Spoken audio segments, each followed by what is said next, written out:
struggled hard.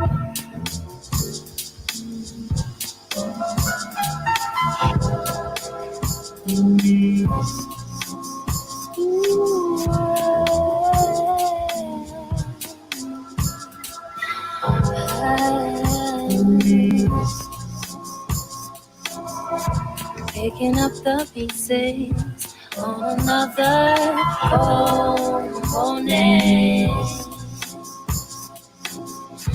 trying to find the meaning of it all. I fall, I stumble closer to oblivion, 'cause I'm holding it all. My passions, they are so incurable, and I'm falling. Oh, you think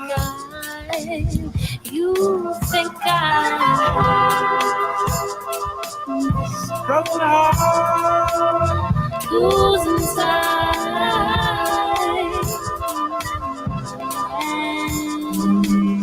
Struggled hard. Chasing right,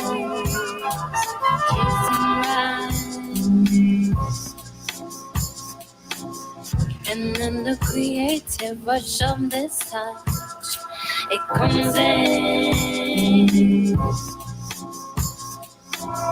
Insanity hits me like a cool breeze.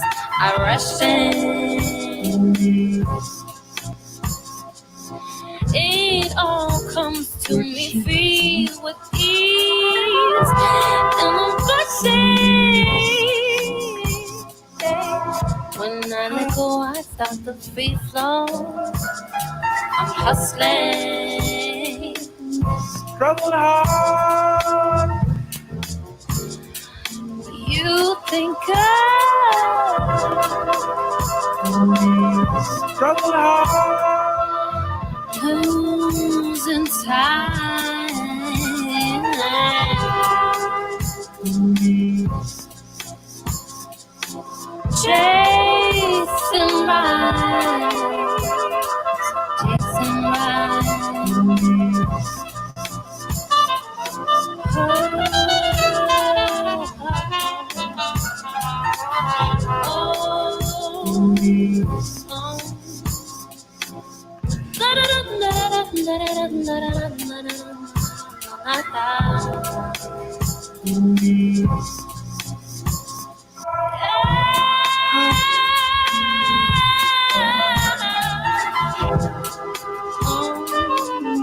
Struggled hard.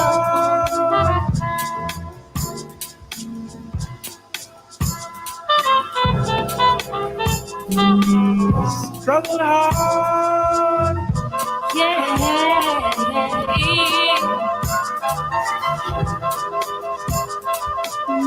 Struggled hard.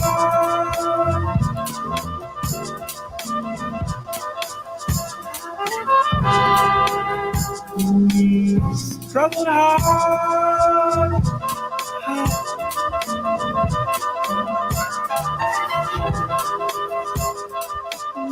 Struggled hard.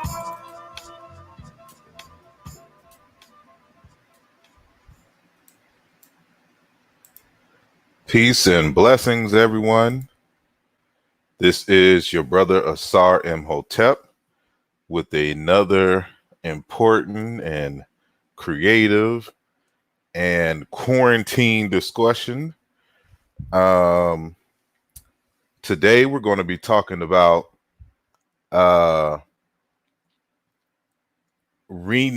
possibly renaming Africa.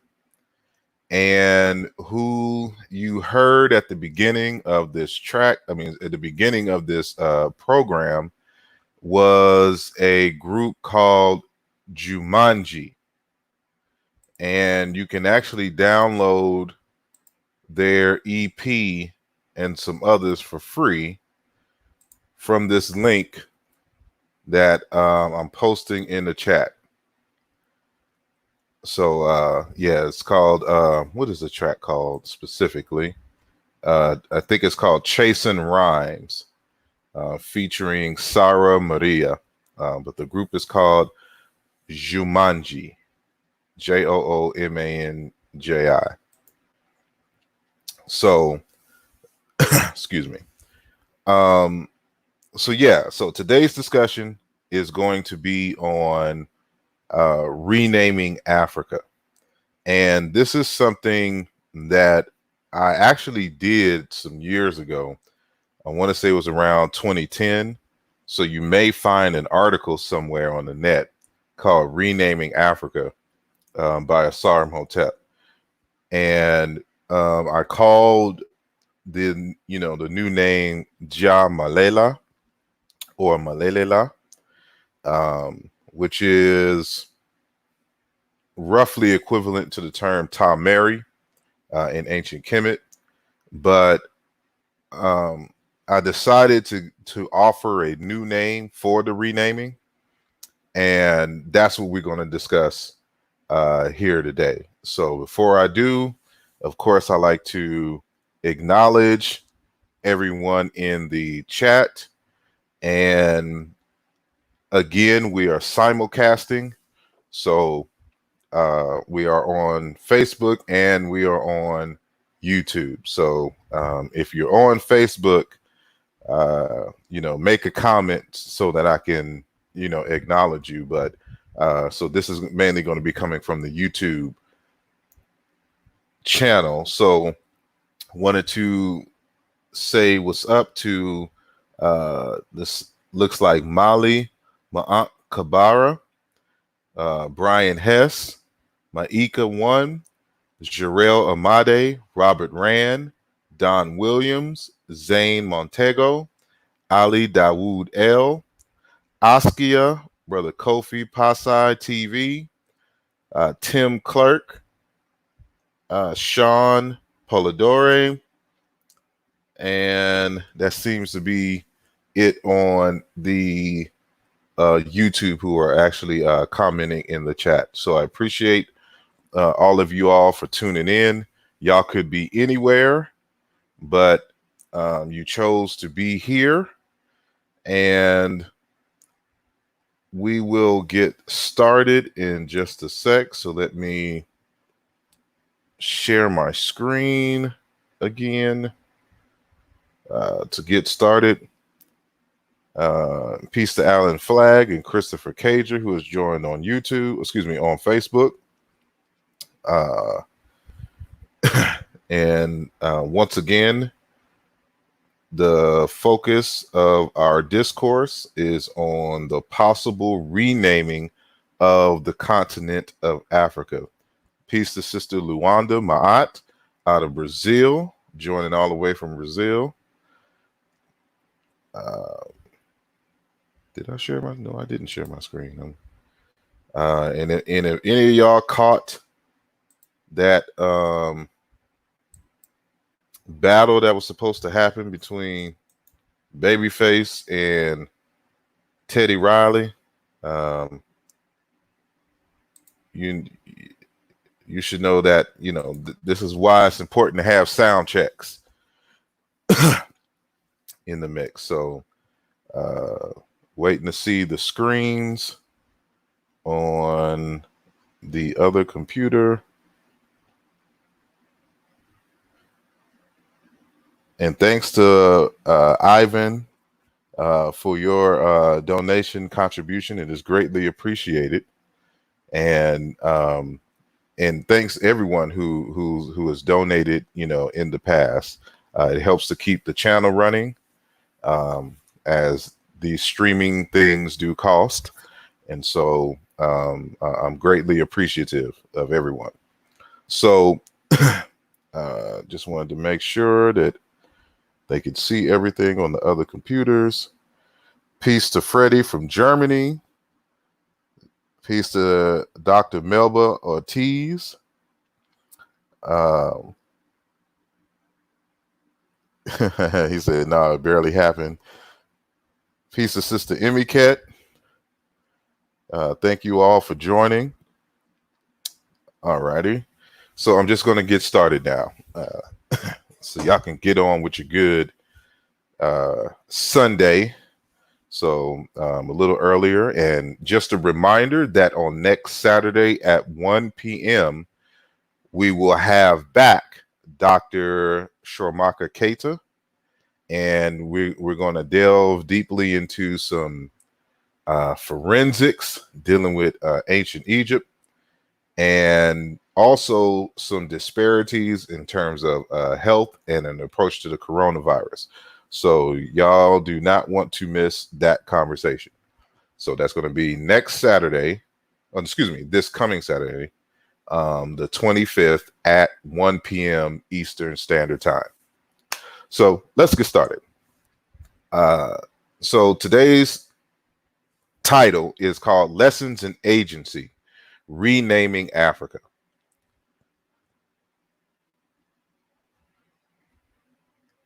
And of course, this is, just another effort in what we call alluja, which means to make, to provide, to retrace one's steps, to refer to a place of origins, and to restore. It is cognate with a word that you find in ancient Egyptian called saruj, which means to make, secure, to set right a wrong, to provide, to fulfill a contract, to restore, to repair, to make new again, to make, grow, and flourish. And so this focus today is part of the alluja process. So what we're trying to do in a micro way that has a major impact is, restoring African agency to African people. And yes, Brother Cager, I am back in Texas, at least for a few months before I head back to Philly. So in peace to Brother Kevin, Hurd, Chill Hurd, MC Chill Hurd, in the place. So as always, some a shameless or a non-shameless plug. Alluja Volume 2 is out. You can get this on my website at asarimhotep.com. So actually part of this discussion is found in chapter 7 of Alluja Volume 2.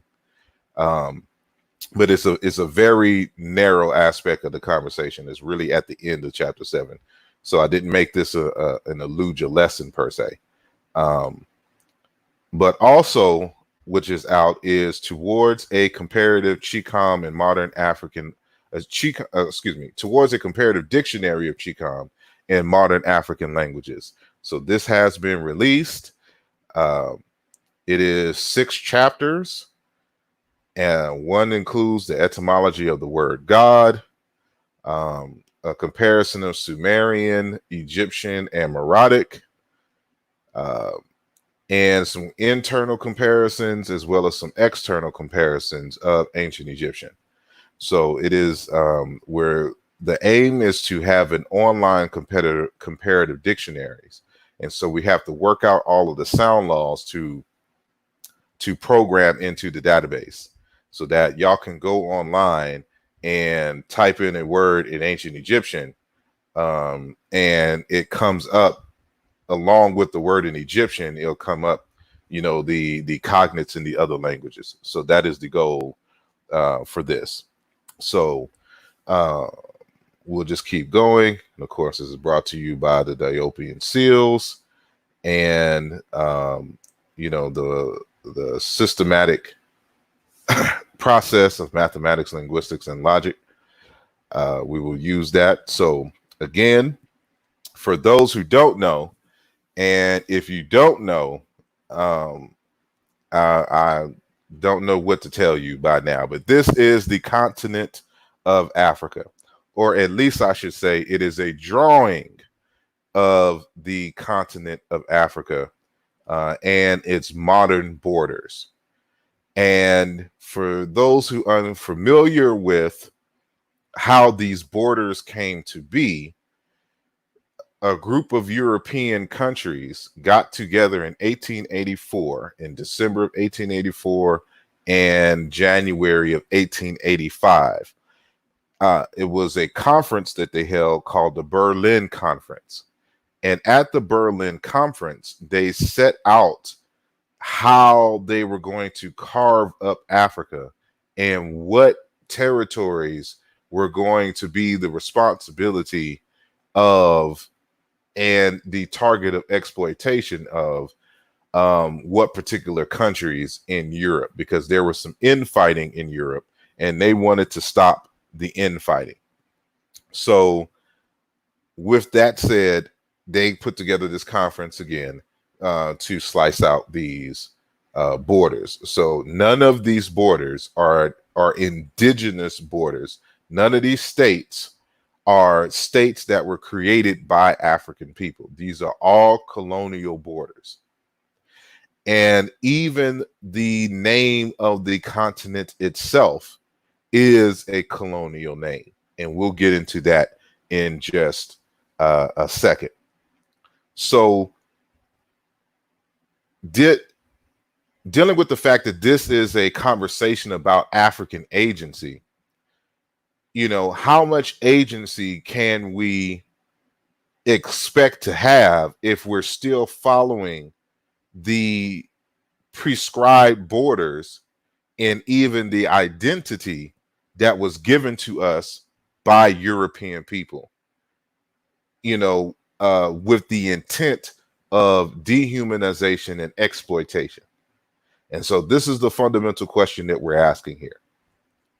And so, as I mentioned earlier in our discussion, I wrote an article, I think it was in 2010, called Renaming Africa. And I suggested this name here, Ja Malela, which is a Chiluba Bantu way of saying Tom Mary.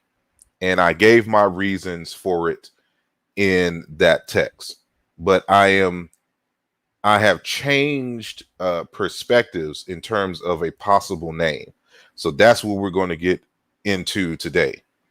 And so this is no longer the name that I am proposing for Africa. And I think I have a more, I'm not going to say more genuine, but a more widespread term that is found throughout Africa that I think more people can get with, given the times. So we'll deal with that later. And so this is another graphic that I created around that time, talking about the Ba Malela people, you know, which we're talking about Africans or whatnot. And, you know, considering, you know, the diasporic Africans alongside the West Central and Northeast Africans. So you have continental Africans and diasporic Africans, Afro-Caribbeans, Afro-Mexicans, Afro-Brazilians, Afro-British, et cetera, that we're including all in the mix. But so this next segment is called African Agency and Identity. And so I want to remind folks, I took this quote from one of John Henry Clark's texts. He is quoting Raphael Powell, who says that free people name themselves and slaves and dogs are named by their masters. And this, I think, resonates very well with, you know, the aim of this discussion here, to bring out the fact that the colonial masters are the ones who prescribe the borders, and in many respects even decided the national languages of these made up states, and then determine who was African and who was not. Because remember, for a time, Egypt wasn't in Africa. You had Egypt and then you had Africa, you know, so it got that crazy in the textbooks. So I want to define agency so that we're all on the same page in terms of what I mean. And so this is just a simple definition that I picked up from Wikipedia. And so it states in the social sciences, agency is the capacity of individuals to act independently and to make their own free choices. By contrast, structure is those factors of influence, such as social class, religion, gender, ethnicity, customs, etc., that determine or limit an agent and his or her decisions. The relative difference in influences from structure and agency is debated. It is unclear to what extent a person's actions are constrained by social systems. One's agency is one's independent capability or ability to act on one's will. This ability is affected by the cognitive belief structure which one has formed through one's experiences and the perceptions held by the society and the individual of the structures and the circumstances of the environment one is in and the position they are born into. Disagreement on the extent of one's agency often causes conflict between parties, for example, parents and children.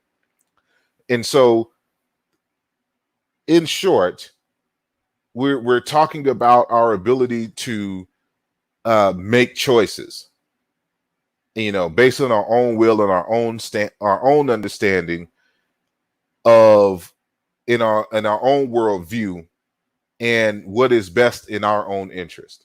And so we have individual agency, of course, as an individual human being. We have societal, or family agency, and then you have communal and societal agency. And so we're trying to extend this, to the multiple societies that comprise the many nations in Africa, and saying that, if we're going to go by this moniker, we need to be able to do this on our own terms. And so this is what I'm suggesting here. But this is an exercise, of course, in what we call, in the Kwanzaa and Kawaida tradition, Kujuchakalia, which in terms is self-determination, which means to define ourselves, to name ourselves, create for ourselves, and speak for ourselves.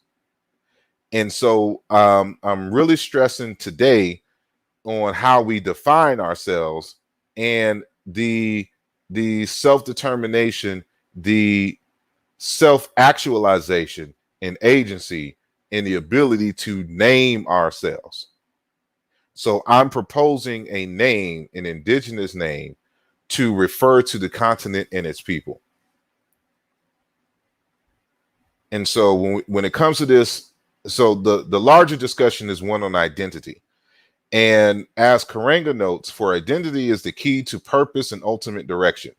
In other words, a people's self-definition is a framework for establishing a people's purpose and the direction by which it must pursue that purpose, given its social, historical circumstances. And so the name that we choose should embody the overall ancestral vision for the community and the society at large. And so this is what I want to put in the discourse for us to discuss and debate regarding this thing that we're calling African identity. And so continuing in identity, of course, from the great late Makheru, Dr. Amos Wilson, in his seminal text, Blueprint for Black Power, he states, group identity exists when each member of a group, or a significant majority of them, perceives his or her membership in the group and his or her sharing of its defining characteristics, its defining values, attitudes, and behavioral tendencies as the most important or the primary defining characteristics of himself or herself as an individual. The overall goal here is to continue the legacy and the fight of individuals like Dr. Sheikh Anta Diop, who was attempting to create or to put the scientific basis down for a United States of Africa. And in that, which he articulates in his text, Black Africa, an economic and cultural basis for a federated state, in that text, he's arguing that we have to create a common personality and identity in order for the people on the ground to be able to unite to do business and things of that nature. So what Diop was doing from the scientific perspective is to try to show the people through scholarship that you have more in common than you do have differences. And that if you really kind of pay attention, you'll see that y'all have common values and common experiences and common ways of expressing yourselves.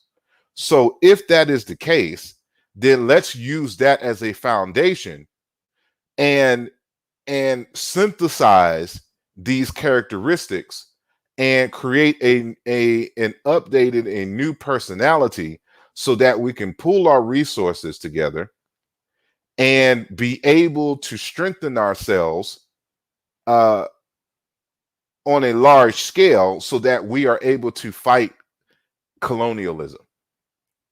And so that was the aim. And so he understood how the identity was the African identity was going to be very important in this particular struggle for liberation. And so that's within the context of this discourse here. So we continue with Dr. Amos Wilson, who continues to say, group identity is evident when each member of a group organizes and directs his or her behavior in ways intended to maximally or primarily benefit his or her group, one or more of its members, as well as him or herself. And so we're trying to get African people who identify themselves as Africans, to identify under a particular moniker that means something to them and that they identify with, that they see themselves in other groups who are not necessarily blood related to them, but because they belong to the same entity, there is some familiar relationships there. And that's what we want to convey today. And so it takes a certain type of consciousness. So as Molefe Kete Asante states in his seminal work, Afrocentricity, that consciousness is the first sign of vigor and power. And so even if we go back to Blueprint for Black Power, the third chapter is titled, the cultural basis of power. And he talks about how culture and identity and consciousness, there's even a whole chapter, it may be chapter 2, dealing with consciousness as a basis of power. So Dr. Wilson and Dr. Asante are on the same page as it regards that. And the late Dr. Asa Hilliard III Makheru, in a lecture called To Be African, states the following. I transcribed this aspect of his lecture. And some of y'all may know the phrase that he is known for saying, and that is to be African or not to be. And so this first line here, he's actually quoting Dr. Wade Nobles. And he states, power is the ability to define reality and to have other people respond to it as if it were their own.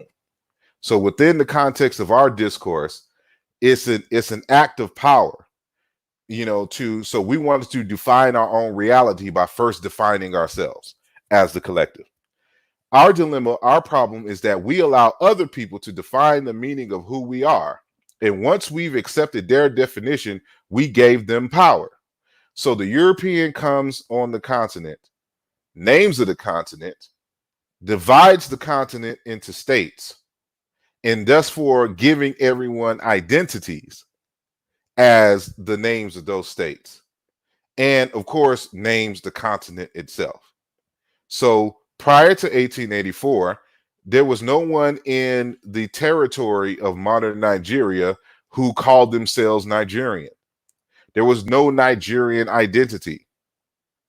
There was no Ghanaian identity in that particular modern territory. There was no There was no people who called themselves South Africans. There's no people who call themselves Chad or Chadic. These are all colonial territories, even Cameroon. I think Cameroon is a European name, you know. And so we've allowed it and we've accepted their definitions. And by accepting their territorial borders and by accepting their definitions and labels for us, we have thus given them power. So we continue.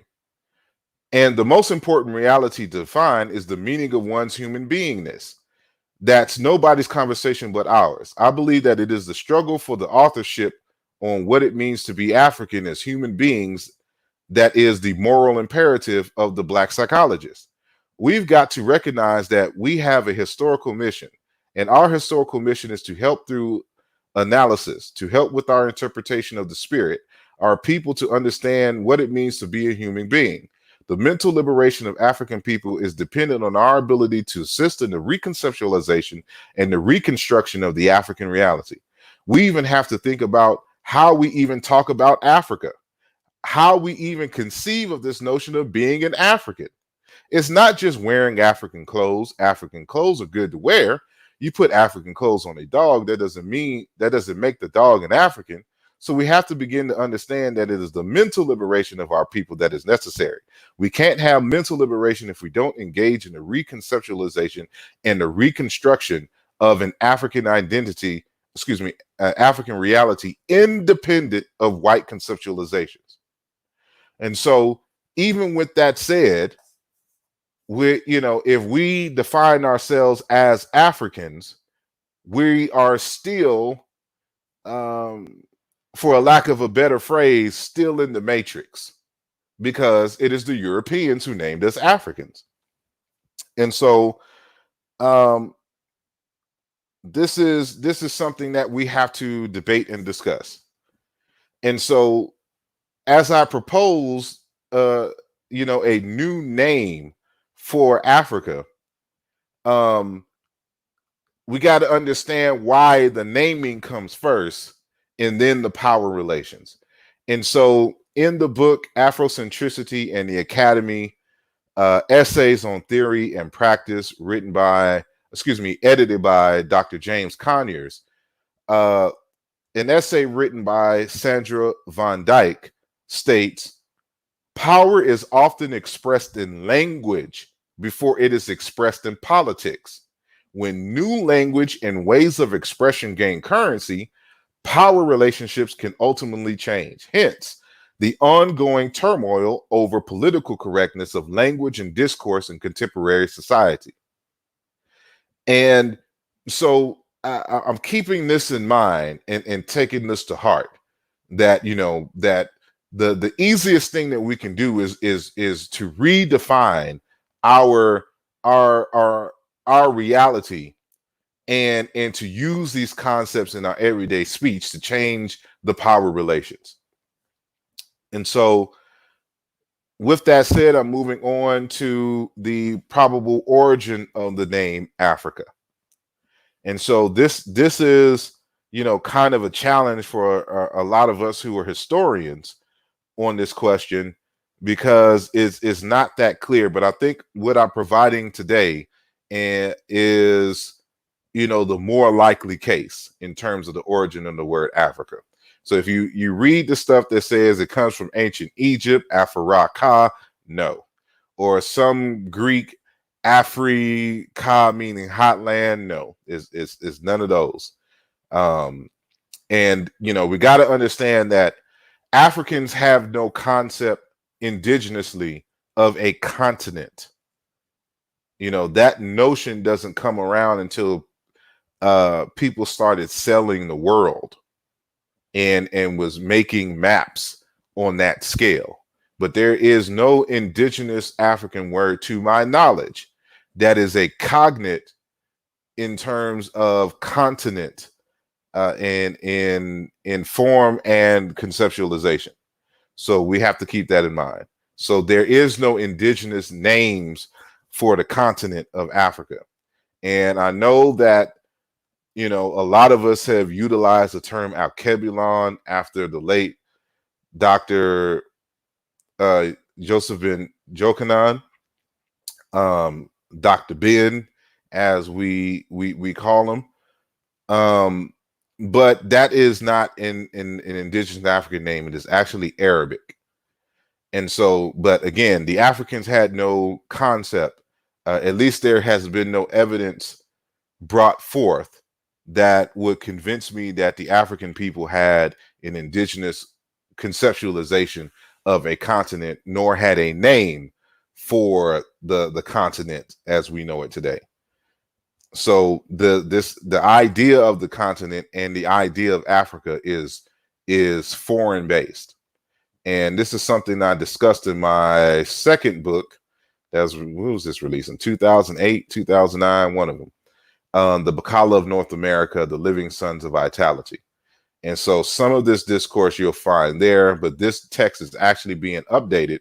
There's going to be a second edition coming in the near future. So, but you also hear these rumors that the name Africa comes from an individual by the name of Leo Africanus. And that is not the case. But to give people a little bit of background on Leo Africanus, this is a simple summary from Wikipedia. Leo Africanus was born actually Al-Hassan ibn Muhammad el-Wazan, was a Berber Andalusi diplomat and author who was best known for his book, and I know I'm going to pronounce this incorrectly, Description de l'Africa, Description of Africa, centered on the geography of the Maghreb and the Nile Valley. The book was regarded among his scholarly peers in Europe as the most authoritative treatise on the subject until the modern exploration of Africa.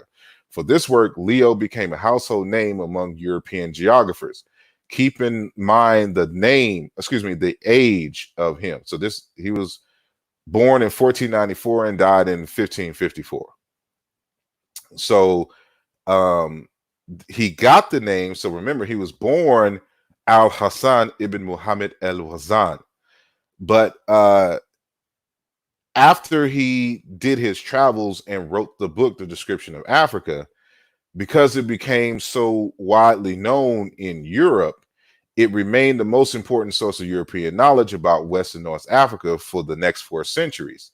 The name by which Leo is known today, Leo Africanus, or Leo the African, stems from his reputation for writing the definitive European book on Africa. So Africa was already known as Africa before Leo Africanus. So they did not get the name Africa. The name Africa was not named after this man here. So this has to be kept in mind. So further investigations in terms of the origin of the name, the name itself is indigenously African and comes from the Berbers. And so, as I stated in the 2010 text, further investigation into this topic reveals that the Kanani, or the Canaanites, founded a settlement called Keret Hadashat at a location in Tunis, where they found a group of people named Auriga. And so it says Auriga, but you pronounce it with a V. So it's like Avriga. So also rendered Avriga or Afrika. There is no evidence that the location was called Avriga. However, scholars speculate that it was. It is now known as Carthage. These were an important Asgar Berber speaking people who are actually a group of tribes that joined together after being driven into the Sahara. These groups were called Avriga, Afarik, or Apharesis of Corippus. The Avriga were a land-owning people whom the Kanani, or the Canaanites, rented land from to establish their city, Keret Hadashat. The Avriga are a Tuareg people and are known for being semi-nomadic which brings this story more so into question. Now, this, if I remember from my studies, this term Afrika or Afrika is actually cognate with the word Hebrew or Eber, like Ibrahim, like how you say Hebrew in Hebrew is the Ibrahim. The ayim being the plural suffix for animated human groups, but it's the Ibrahim, and it comes from the same root as that. And so, by calling yourself African, it's possible that you're in essence calling yourself Hebrew. But it will still be cognate with the Fulani or the Bororo, the Afar people, and things of this nature. So these were all semi-nomadic people who migrated all throughout the Middle East and the North Africa and parts of West Africa, intermingling with folks and having certain different signature genetic profiles over time, in different languages, but ultimately they come from the same stock. So, but again, the term Africa comes from a group of semi-nomadic merchants who lived in or from Tunis in modern Carthage, in that area. So there is a variant of this term derived from the Arabic Afriqiya. Ifriqiya was the area comprising the coastal regions of what are today Western Libya, Tunisia, and Eastern Algeria. So the Arabs further, the association of the term to these modern states, the equivalent of these modern states in North Africa. These are areas where originally inhabited by African people who were forced to migrate southward due to increased Arab penetration. There's also a group of Christian Berbers in North Africa that are named Afrika. So there's still a group of Berbers still named Afrika. So with this being the case here, the name Africa is named after a particular people of Berbers. And so besides the name being forced on everyone based on the identity of a small group of people, is problematic because the term itself is again labeled with those small people, but who for everyone else, they don't identify as that. And so we don't want to kind of elevate a particular people over everyone in the continent in terms of the renaming. So I didn't, with the name that I've chosen below or further, which will be revealed in the discussion, it is not the name of a particular tribe or ethnic group per se. So we can avoid that bit of controversy. So many may have heard of Publius Cornelius Scipio Africanus, who was also known simply as Scipio Africanus the Elder and Scipio the Great. He was a Roman general and later consul who was often regarded as one of the greatest military commanders and strategists of all time. His main achievements were during the Second Punic War. Publius Cornelius Scipio the Elder defeated Hannibal at the final battle of Zama near modern Zama, Tunisia in 202 BC. So this is around the time that this area is beginning to be known as Africa, because that's how they pronounced it, not necessarily having the same phonology as the Berber languages. And so the Romans named the newly acquired territory from Libya, Tunisia to Algeria. So remember these names. Remember that the Arabs came later and called all three of these Afrikia, but that was based on what the Romans had did. And so after the people were get this out of the way. Um, after the people who were last defeated in the area, the Avriga in Tunisia. So again, the territory is named after the people who lived there, these Berbers, from who Hannibal was derived from. So Hannibal comes out of this group. So he was a formidable foe for the Roman army around this time. And so it was a big deal. It's like, defeating Hannibal for the Romans was the equivalent in their eyes to how the United States and George Bush and Barack Obama, etc., looked at getting Osama bin Laden. So, Osama bin Laden was a formidable foe. And so that's how they thought of Hannibal. So as a result, what did I have here? Ariga were Tuareg people who Asgard River tribes. Yeah, I said that. Yeah, it's not really. And okay, so I add here, it's not really the name of the people. This slide should have actually been up. But a confederation of small tribes who may have been merchants. But how Scipio Africanus got his name, again, as we stated after the defeat. So there's a naming practice in Rome that many of us may not be familiar with. So I'll discuss it here. So the name Africanus is an agnomen name. In ancient Rome, a name for a male citizen consisted of three parts, or what they called tria nomina.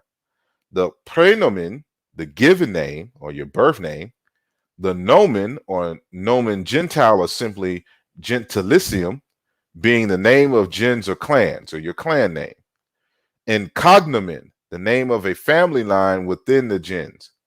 Sometimes a second or third cognomen called the agnomen was added. The agnomen represented a certain characteristic or accomplishment by the beholder of the name. So Africanus represented an accomplishment, therefore the defeat of the Avriga confederacy of merchants. So he got the name by defeating them. So he's wearing it as a taunt, being the general who defeated the Avrigas or the Africanus people. So this is how we get the name here. And so I don't know how many of y'all have watched the movie Bloodsport. If you watch the movie Bloodsport, remember that Van Damme's character had a friend, a newly acquired friend, some white boy from some country state or whatnot, who was fighting in a tournament. And he would always wear this little head bandana. So when the tournament was going on and the person to beat was named Chun-Li, and so Chun-Li defeated Jean-Claude Van Damme's character, Frank Duke, his friend, I forgot the friend's name in the film.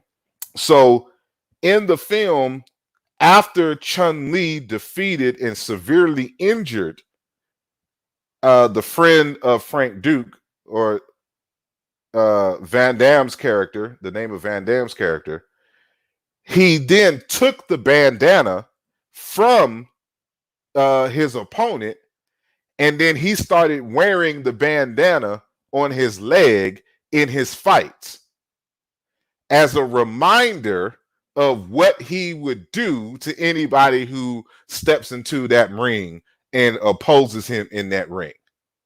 And so he taunts Van Damme's character, Frank Duke, with the banner on his leg.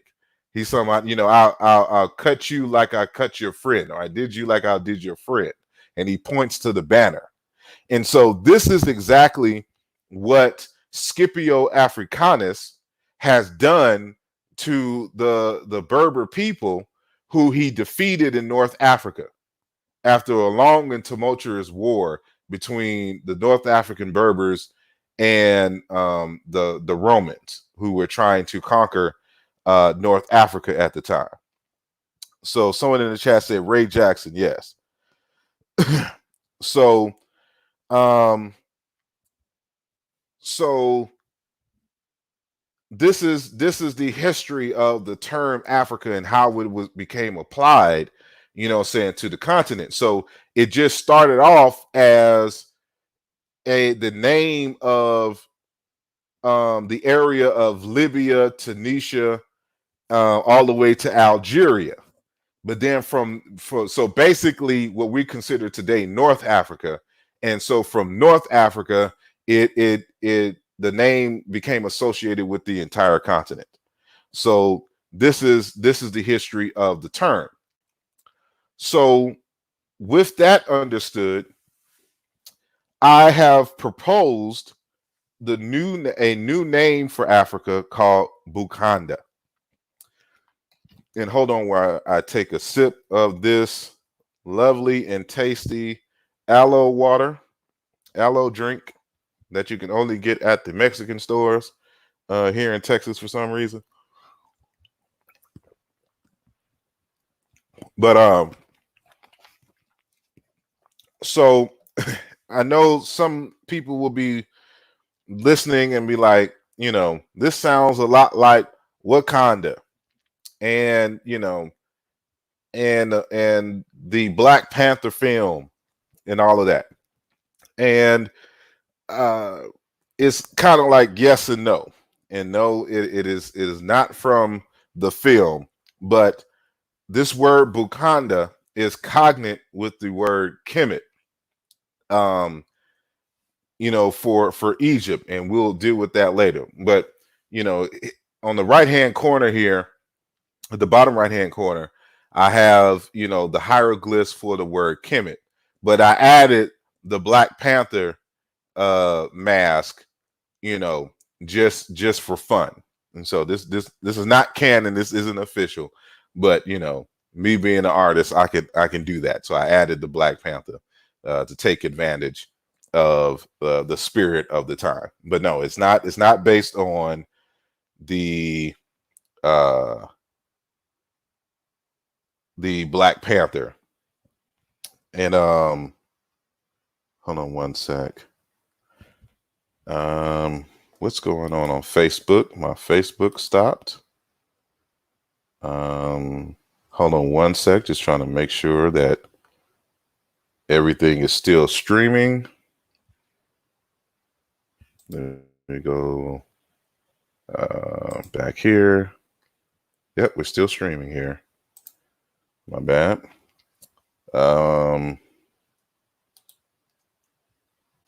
Let me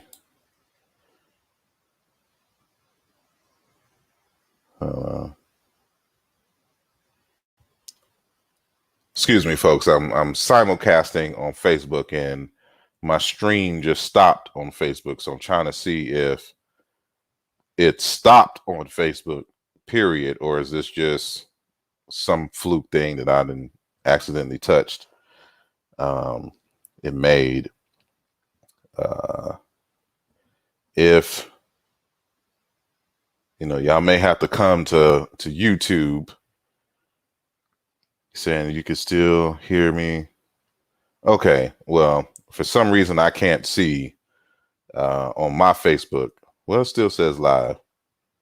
So Sister Melissa Watts Diggs is saying we can still hear me well and all that good stuff. So okay, well, I'll just keep it moving. So I'm still here. Okay, so as I stated, the new proposal for the name of the continent I call Bukanda, and this term is cognate with the word Kemet here. So as I like to, so we're going to do a little bit of linguistics. So some of y'all may have seen this information before, especially on my online debates dealing with the word Kemet. But, so this is a repeat of some information. And this, of course, can be found in chapter 7 of Volusia Volume 2. So, so now uh, we're dealing with etymology. So we're going to do the etymology of the word Kemet. And I'm going to show you how the word Bukanda is cognate with the word Kemet. So when we're dealing with etymology, there's some factors that we have to consider. So as I note, not as I, as the author um, Thomas Critch notes in his essay called Etymology in this text, the continuing companion to historical linguistics, the big difference between Socrates' approach and a modern etymology is that nowadays one tries to argue systematically in all strata, in phonology, in morphology, and in semantics, pragmatics, and also extra linguistically in philology and culture. One also takes into account historical developments. If one wants to be a productive and successful expert in etymology, one has to thoroughly study all areas mentioned. So the areas he mentioned again, there's 6 focal areas. There's 3 linguistic ones and 3 non-linguistic ones. And that is phonology is the linguistics, the sounds, the morphology, the internal grammar of words, the semantics and pragmatics, the meanings of the terms, and then philology is what you read in terms of text, and then of course the overall culture and history. So all of these things have to be kept in mind when you're talking about etymology. And so he continues in terms of how do we determine what are the rules and processes that determine, what a good etymology is. And so he says in the 19th century, in the 19th and 20th centuries, starting with Jacob Grimm and Franz Bopp and Rasmus Rask, these are kind of famous linguists that anybody in linguistics should know. The comparative method based on strict morphological, phonological, and lexical comparison was developed. The most important output of this research was the discovery of sound laws, which mediate between cognate languages, their respective older stages, and their common predecessors.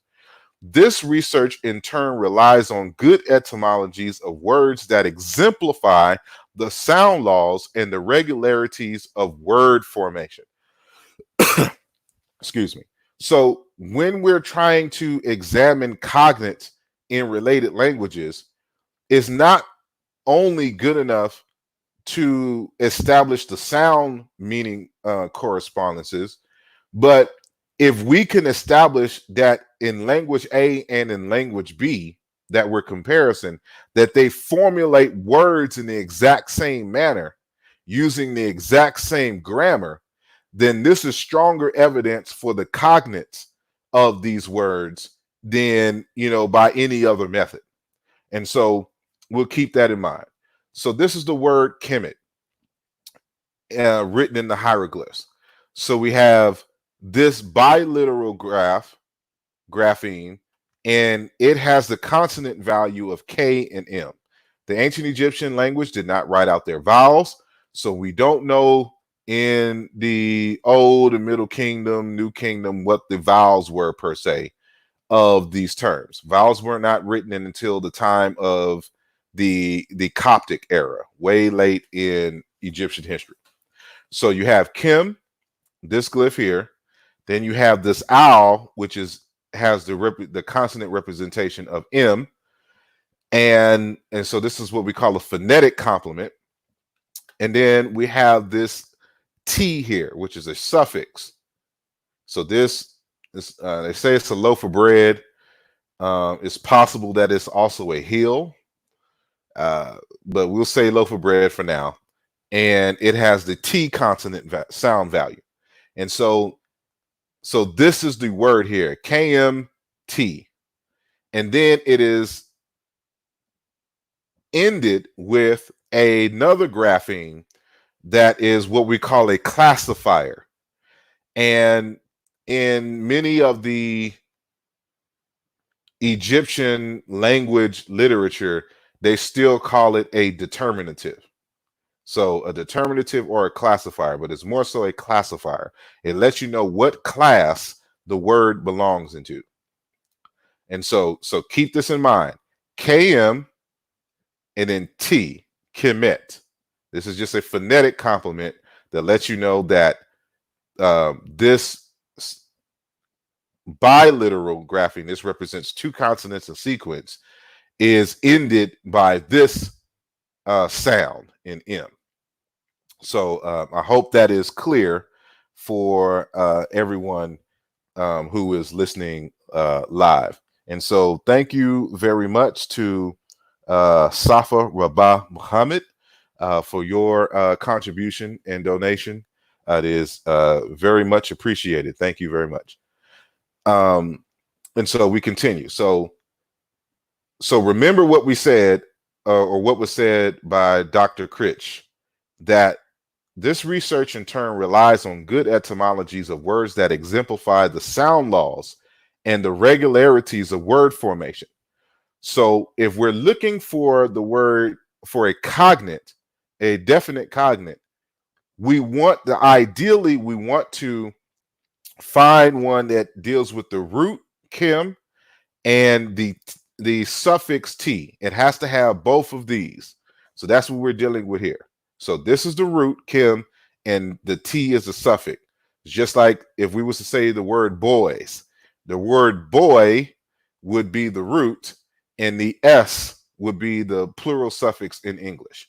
So that's what we're looking at here. Not the same equivalent, but just to let you know that t is a grammatical morpheme, and kim is the root. So y'all know I like to compare Bantu languages with the ancient Egyptian, because the word formations are the same.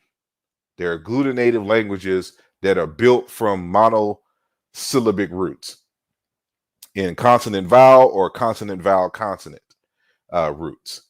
And so this is a test and experiment showing that the so-called feminine T in Egyptian is cognate with the chi plural. It's the chi prefix in Chiluba.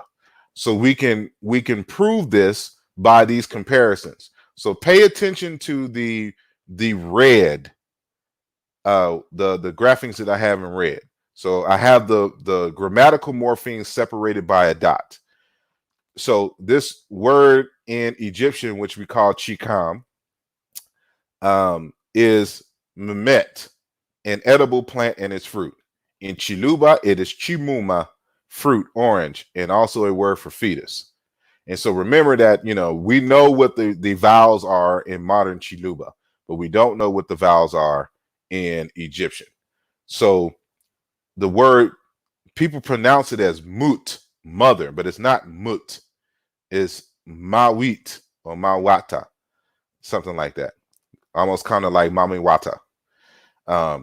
But in Chiluba, it is chimamu or chimawu, my mother, mom, maternal aunt. And so this W becomes W in between two vowels. So that's what we see here. Chimamu and chimawu. And so we see that what is the T suffix in Egyptian is prefixed here in Chiluba. And so we'll just do one more. Pipette, a plant, and then chipupu, foliage or plants, vegetation. And so we can test it again. And so on words that are not cognate, but they have the same grammatical form. So in Egyptian, we have this word jeriit, which is the wall or floor. And in Chiluba, we have chibua, wall, dirt road, clay floor. So even though bua is not cognate necessarily with jeriit, they both utilize for the word for floor the T suffix in Egyptian and the chi prefix in Chiluba. So this is how we know that these grammatical forms are the same, because they use them on the same cognate words in both languages. And so we know from Chiluba that this is a class language. This is a class language, and so is Egyptian a class language. That this is a nominal prefix that belongs to the class 7 nominal prefix, which in some languages is ki, in Chiluba it is chi, and in some languages it is shi. but it ultimately comes from qui. So we've established by the regularity of sound meaning correspondences that the T suffix in Egyptian is cognate with the chi prefix in Chiluba.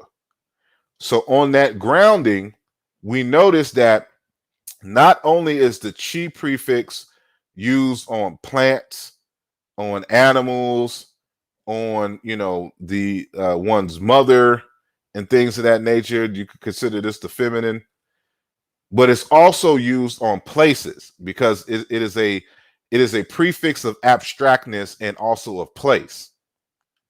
So in Chiluba, we have this word Chiminga, city, town, urban city; Chipapu, flat surface region; Chikulu or Jikolo, site of abandoned village; Chilamba, bridge; Chikumbi, stable fence; Chidwaya, tomb, grave. And even in Kiswahili, they have the Ki version. So Chi is palatalized, is the palatalization of Ki. So in Ki, in Gigi, in village. So like when you it's a prefix on the word Kilimanjaro. So if you know that term in that mountain is dealing with a place, a mountain region, or more specifically a mountain in particular, but it's a prefix for place. And so so that's what that is. And it's also a word for land. And we'll prove that in a second. So the T, just how the chi prefix in Chiluba is placed on words or names dealing with places, it's the same thing in Egyptian. So you have jet, place, domicile; nit, city, town; sinjet, akaya, house; iwiyet, house, sanctuary, quarter of a town; whipwet, household; worshit, watch house; hoot, as in hoot heru, or hathor, house, estate, temple; hayit, house; shemet, stable, storehouse, etc., etc. All these are suffixed by T. And so it functions, not only can we compare and show that it functions in terms of these words, but it also functions in the same way for places or words that denote space. So we do the same for the Sumerian language. So just like how you have Ki in Kiswahili, which becomes Chi in Chiluba, the Sumerian language maintains the Ki prefix.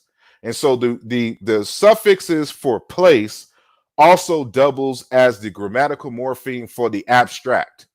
And you see that here in Sumerian. So Kiduru, a disease.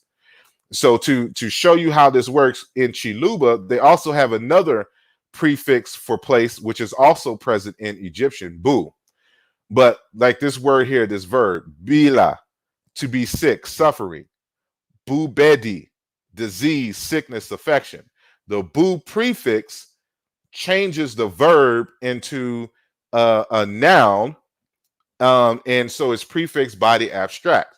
So it's the same thing here, and we see this over here, kidur, a stool, but it comes from a verb, dur, to sit. So this key place, it can denote a place, or it can denote the abstract, or it nominalizes a verb. Same thing in ancient Egyptian, same thing in the Chiluba Bantu language. So Kibala, rebel land; Kigiri, road, path. This word giri here is the word for foot. And so with Kigiri, it becomes a noun. It comes the abstract, dealing with road or a path.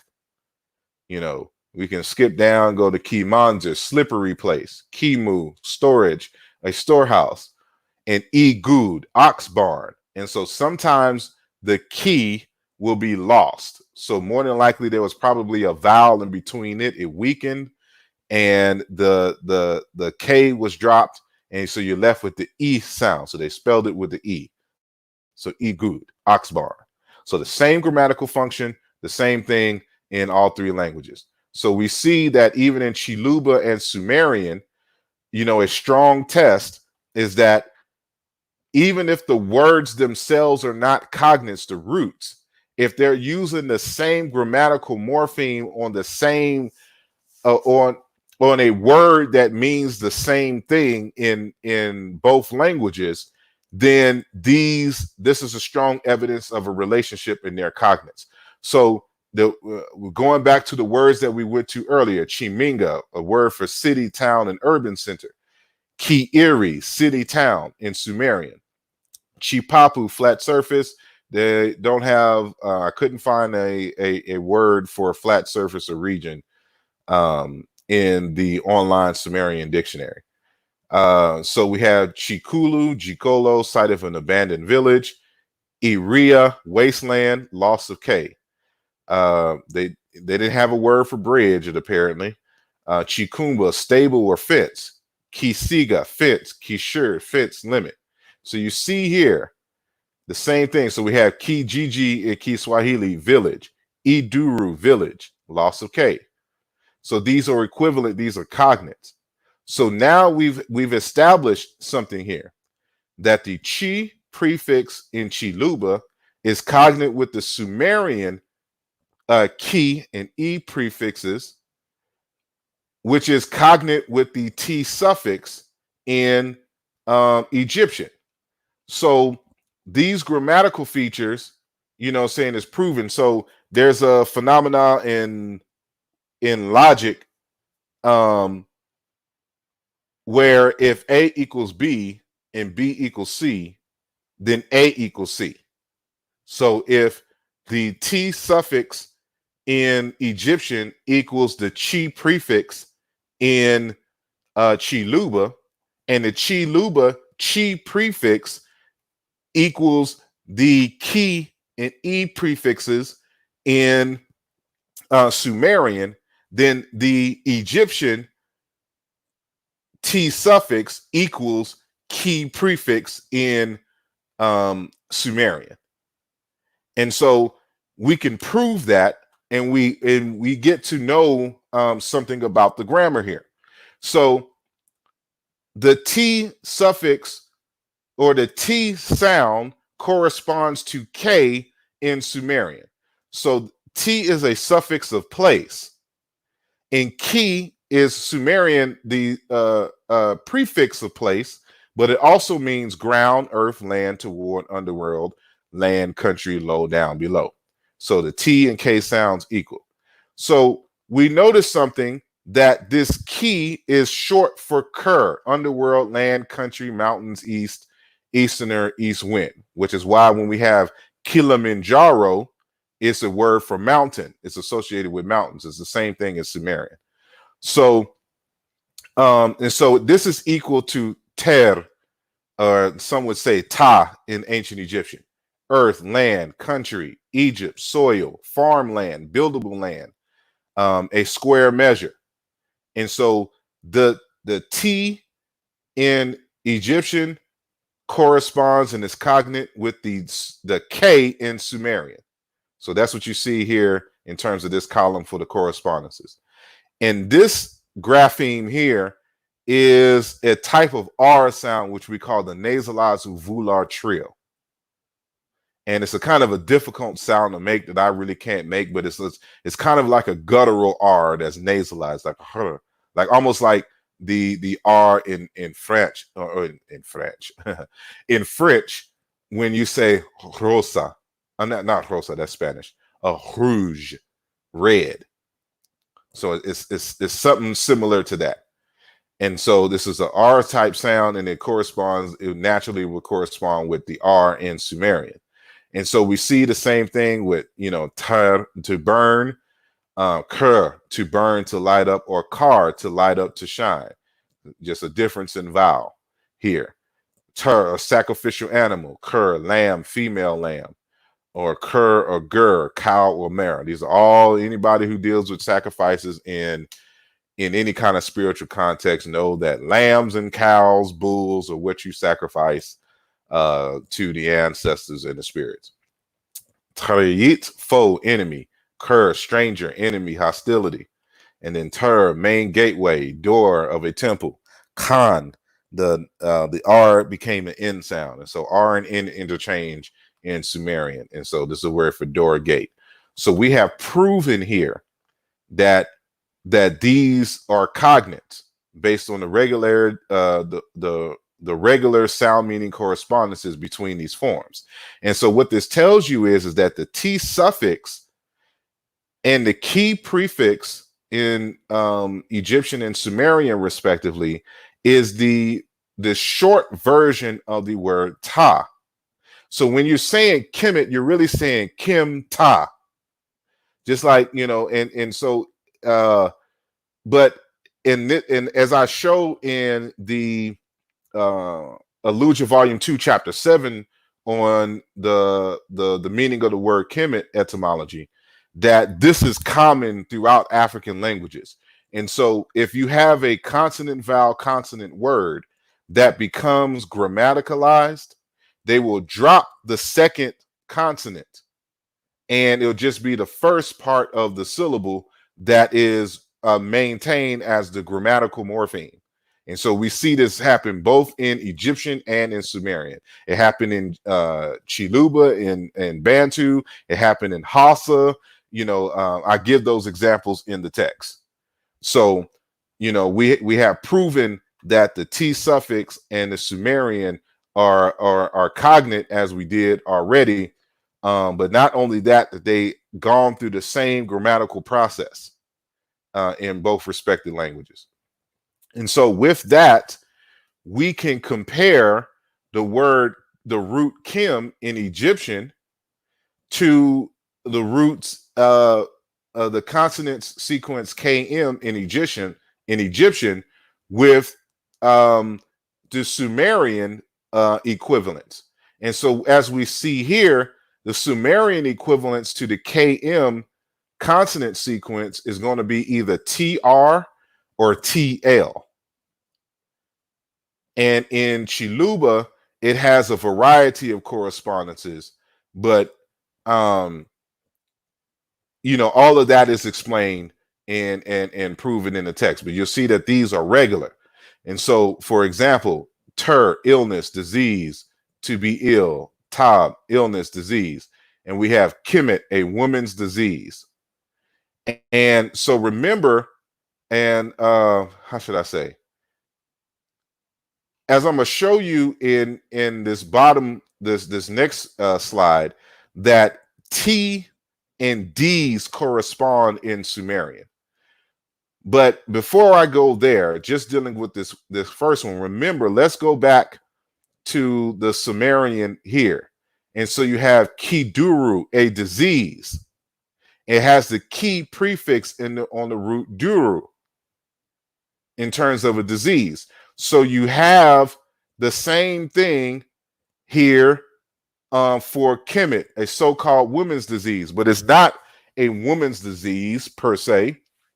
This is just Egyptologists thinking that this is a feminine T and that it's a disease dealing with women. No, it's just the T suffix of abstraction that you saw in the same it cognate in the Sumerian language. So that duru and tur are cognates. They're just dialectical variations of the same word. And so it's sama, to be sick and to become sick, and then jisama, sickness, disease in Chiluba. So till, to end, kim, to end, and then Chiluba is inkum, end, finished. And so we can go here till, to be completed, kim, ikim, complete, sikim, to make complete, which becomes kumna, kumbana, be complete, be enough, enough, complete. But also this word kanda, complete, whole. This is going to be important a little later. So as we can see, the TL or TR in Sumerian is cognate with KM in Egyptian. And so, as I mentioned earlier, the D sound interchanges with T and correspond between dialects in the Sumerian languages. So Dun, prophet. Kim, prophet. Udu, with this S has a B sound, coal, and which would be cognate with jikala or makala, charcoal in Chiluba. Jalu, a leather object. Kim, black leather. Dur, totality. Kim, total up, amount to, complete, put to an end to pay. Dar, to break up, crush, grind, to split, split up, cut open. Sakim Kim, destruction, annihilation, and which is cognate with kala in Chiluba and kula, slice all at once, grind, rub, grating. And so the DN or DL and DR is cognate with the KM consonant sequence in Egyptian.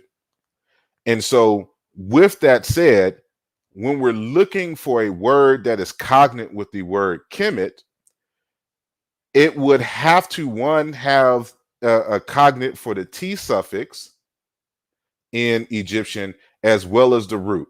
So, as we have established here, the D sound in Sumerian is cognate with the K sound in Egyptian, and the R sound in Sumerian is cognate with the M sound in Egyptian. And so this is how we know that this word kiduru, in damp ground, irrigable land, is cognate with the word kemet. This is the cognate in Sumerian for the word kemet, kiduru. It is the dialectical variation of the word kemet in the Sumerian language.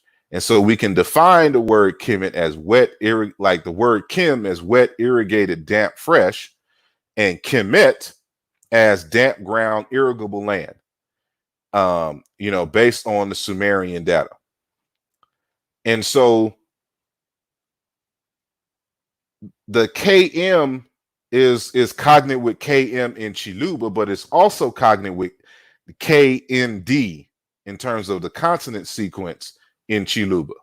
So Ikim in Egyptian, to tear out. Kanda, to separate. Kim, finish, complete. Kanda, complete, whole, perfect, exact. So we saw that earlier. Kimiyit, a book of wisdom. Mukanda, book, paper, letter. Ikim, shield. And so this prefix E on the E in Kim is an instrument prefix. So there's a root Kim that means to prevent or prohibit, and I deal with that in the text. Kanda, prevent, prohibit, refuse permission. Kandika, defend, ban. Mukandu, defense, ban. But they have another word for shield directly, and it's in Gamba, which is cognate with Kim as well. And then the word Kemet, Egypt, a country, irrigated land, a nation, which we already have established. And so Chiankanda, a piece of land, a field, a part of a field being plowed in the day. In other words, farmland. And so when you see the M in the second consonant position in Egyptian, corresponding to ND in Chiluba, we see the same type of correspondences within the Sango language. So Imbo is cognate with Nd in the same language. So we have this word, for example, Mbe ni and Nde, other. Imbela, order, ordinance. India, law. Mba, similar. Ndoi, homonym. So for some reason, these correspond, because this is really an N, how should I say? This is really an N prefix on the B, but N as in Nancy turns into M as in Mary when juxtaposed or in the environment of a voice labial, which we see here. So so we can see that even within one language. So this correspondence set that we have here is not odd at all. And so you have these forms. So we have Chiankanda, piece of land, the field, or farmland, and Kemet, which is technically a farmland. It has these kind of cognates in Bantu. So you have Ganda, camp, village. Ngandi, camp, village. Ganda, camp. Nganda, village padlock in Herero. Ambo, Nganda, habitation. Likuba, Nganda, camp. Kuba, Ngan, camp, village. Punu, Nganda, residence. Chinuba, Nganda, inner courtyard. Togo Khan and Adogon, Ghana, country or earth. And, I cite in Eluja Volume 2, this is a footnote in the chapter which I'm dealing with here, chapter 7. I say, for a discussion of the word Ganda and Bantu in relation to a residential location and that of a clan lineage, see Christopher Ariat in African Classical Age. However, Ariat's scope seems to be very narrow, as his conclusions is not based on the comparative method, which with forms outside of Bantu. Therefore, his renderings are restricted to a small social units, smaller than a village, but bigger than a house, a section of a village. So that's how he defines the term. But again, he's not really well known for doing the comparative method. So he misses the mark sometimes. So, but as is defined in the English Herero Dictionary with an introduction to the study of Herero and Bantu in general, volume 2, the word Oinganda is a word for village, like you saw with those other ones, but he gives the correct root definition, which is properly a new pasturage with an abundance of grass and water. So that's what a kemet is, properly a new pasturage with an abundance of grass and water. And so as we argue in the Shimsu Heru research team text on the etymology, let me get the title of the text right. A contribution to the debate on the meaning of the place name Kemet. That's Brother Wujawu, Brother Sunjeti, and myself, who is the Shimsu Heru research team. We published this text in 2019. We go through and explain, this, but we're talking about what a riparian land is. And so it's basically a land, a kemet is a land, a livable land with an abundance of water and grass, and one can say a lake or a river running through it. And so that's what you kind of see here. So a riparian land or a riparian zone is that zone, saying near a water source, especially a river. And so we have 3 witnesses that confirm on all levels of the etymology. So we have Kemet, which we define as a pasturage with an abundance of grass and water. Sumerian Kiduru, damp ground, irrigable land. And Chiankanda, piece of land, field, part of the land being plowed in a day. In other words, farmland. So these are cognates in every form. And so if anybody is trying to argue for a cognate, I dare them to find the cognate in terms of both the root and the grammatical prefixes and suffixes, as I have done here. So with that said, so the root is kanda or ganda in terms of a cognate. That the word kemet itself is actually all over the continent. And so if you get Eluja Volume 2, Chapter 7 is my analysis on the etymology of the word kemet. And so in that text, I show you where the word kemet is all across Africa. and it is not, the black land or the black people.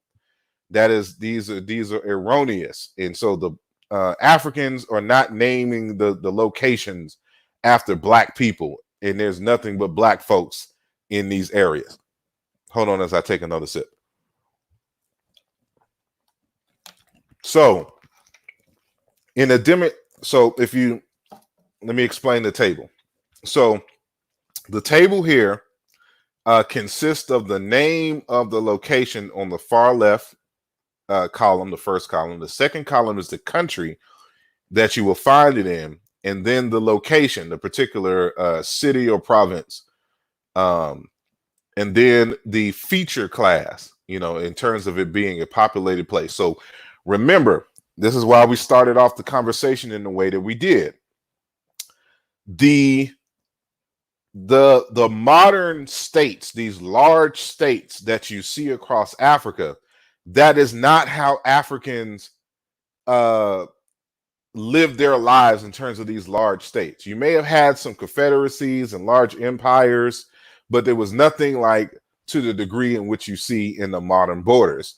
The Europeans came into Africa, um, of course, conquered in certain areas and exploited the people for the resources. And in 1884 and 1885, that's when the Berlin Conference happened, and they sliced up all all of Africa, and renamed all of the places, and just grouped a whole bunch of people together that may or may not be related, and gave them an identity and things of that nature. So when you look at the indigenous names for places, they didn't have this is how you know that for a fact that there was no Africans naming the continent. They had no name for these large spaces. There was only, relegated, the names that they used was only relegated to the borders of where their people were. Anything outside of where their people lived, that was somewhere else. And so it wasn't part of the same territory necessarily, unless it was one of those situations where you had an empire like the Congo Empire, or the Baluba Empire, or the Songhai Empire, things of that nature. But even still, they didn't have like a name for these large territories and things of that nature. So, but the places that they did have names, these are smaller social units and smaller territories, but they're named the cognates for Kemet. So notice on this left hand column here, in the Democratic Republic of Congo, we have Bukama. In Upper Lomani, which is a populated place, Bukama, in the same location, the third order administrative division. Bukama in Maniema. So these are different locations within the Democratic Republic of Congo. So there's lots of Kemet. So remember what I said earlier. The Bu prefix is equivalent to the T suffix in Egyptian. So not only does Bantu have the Bu prefix, as with Egyptian, like in the word Buma, meaning truth, it's a Bu is a word for place in Egyptian. And so you can either use the Bu or the W suffix for place, or you can use the T suffix for place in Egyptian. And so the same thing in Bantu, you can use the chi, ki, she, si prefixes for place and abstractions in Chibantu, or you can use Bu or U in Bantu for the same thing. It's an abstract and or a place prefix or suffix. So Kami and Kamet in Nigeria, a populated place. Kami in the Ivory Coast, in these two locations. And Sassandra, Marahu, Yamoussoukro, I can't pronounce that, autonomous district, populated place. Kami in the Democratic Republic of Congo. Kami in Mali. Kami in the Republic of Congo again. Kamia in the Democratic Republic of Congo. Ukam in Nigeria. Ikot Akpan Ukam in Nigeria. Populated place. Ikat Obong Ukam. Can this getting these Sonetta TV notices? Sonetta go live every 10 minutes. Anyway, big up, shout out to brother Sonetta. So you see here that the word kami, kama is in various places across Africa as a place name. Some with a T, with one with the T suffix in Nigeria, some with the Bu prefix of abstraction in place, like in the Democratic Republic of Congo, and this Bu is reduced to U in Ukam, Nigeria. And so in Kami in Chad. So you have Kam in Chad, Nigeria, in Mali, West Africa, the Ivory Coast or Cote d'Ivoire, Niger, and there's more. So I couldn't fit everything on this on this thing here. So we already said that Kanda is also cognate with the word Kemet. So you see the same thing here. Bukanda, Tanzania, third order administration. Bukanda, South Africa. It's a farm. Bakanda, Liberia. Bakanda, Ivory Coast. Bakanda, Central African Republic. Winakanda, Democratic Republic. Kanda, Niger, Maradi. Eula Kanda, Republic of Congo. Kanda in the Democratic Republic of Congo. Gendin Kanda. So you can see here that Kanda is a name of a place. It's letting you know that it's a place name. So it itself has become grammaticalized in a lot of these places. So Kanda and Sapo. So it's like when you say Yoruba land, or Igbo land. The land, Charlottesville. The word ville means, is short for like village, a place, a country, an inhabitable place. So Kanda and Sapo, Democratic Republic of Kanda. Kanda, Democratic Republic of Kanda, but in a different place, Lomi and Lomami in Democratic. So there's multiple places. So there's multiple Kemets, multiple Kandas everywhere. Even water sources are named after Kemet, because as I discussed in the text, the root of the word Kemet has to deal with water. And so Bukama, a stream in the Democratic Republic of Congo. Okame, stream. Kamitarn, Kenya, a lake. Kami Kakam Dam in Zimbabwe, a reservoir. Bukanda, Zambia, a stream. Bukanda, Zambia, a stream. Ikanda, Zambia, a stream. Okanda, Democratic Republic of Congo, stream. Kanda in the Central African Republic, a stream. So water, river source, reservoir are also named after Kemet. And you really have to read the text thoroughly. All of this is explained and proven in the text. So even of the landscapes, Pic de Kami in the Ivory Coast, a peak or a mountain. Kami Kuri, Mali, a hill. Kami Kambosha in Zambia, a hill. Bukanda in Zambia Central, a hill. So you're seeing that it has to deal with land formations. Kanda Hills. Ras Kanda in Kenya, a hill point. Kanda in forest. Dawa Kanda in forest. Tian Kanda, marshes. Because it has to deal, remember what the definition is, how we define it. A pasturage, with an abundance of water and vegetation. And so, a lot of people live on hills and mountains where there's a lot of vegetation and animal and plant life. And so is the forest. And so you even have the voice version. So Ganda. So when you say Uganda, it is really Buganda. And Buganda is the cognate of the word Kemet. So when you go to Uganda, you're going to Kemet. And see, they're all the same. They're all the same word. They're all dealing with the same thing here. So Ganda, populated place. Ganda, Ivory Coast. Ganda, Zimbabwe, and Masvigo. Ganda and Lax, populated place. Ganda in Angola, and Benguela, populated place. Y'all see the pattern here? See, Ganda, more populated place. More populated places. So if you have Aluja Volume 2, I exhaust this. It's all over Africa, from the far west coast of Africa to the bottom tip of South Africa to the east coast of Africa, and even Central Africa going into Chad. There's everywhere you go, there's a cognate for the word Kemet that is used as a place name that refers to a place of vegetation, a water, a stream, or a lake, or a place that has a river running through it. All of those are the same things that we're dealing with here. So more water sources as far as Ganda. And so this is how we know. So we have Ganda in terms of populated places, and then you have Ganda that has to deal with waters and streams, swamps, water hoses, and forests and things of that nature. So even I show you in the text that even the word Congo is cognate with the word Kemet. And so you see Congo everywhere. People think that Congo is only found in like the Democratic Republic of Congo.